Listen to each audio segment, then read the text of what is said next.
السلام علیکم۔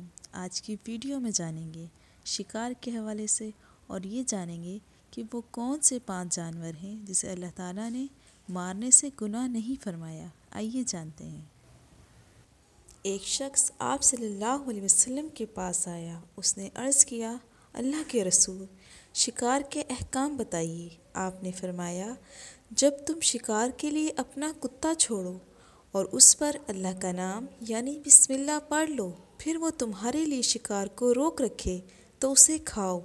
میں نے عرض کیا، اگرچہ وہ شکار کو مار ڈالے؟ آپ نے فرمایا، اگرچہ وہ مار ڈالے۔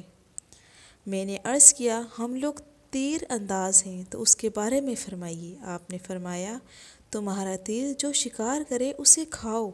میں نے عرض کیا، ہم سفر کرنے والے لوگ ہیں، یہود و انصار اور مجوسی کے بستیوں سے گزرتے ہیں، ان کے برتنوں کے علاوہ ہمارے پاس کوئی برتن نہیں ہوتا، تو کیا ہم ان کے برتنوں میں کھا لیں؟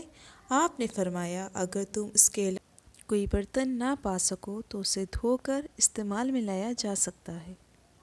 رسول اللہ صلی اللہ علیہ وسلم نے فرمایا، 5 جانور ایسے ہیں جو سب کے سب موذی ہیں، انہیں حرم میں بھی مارا جا سکتا ہے۔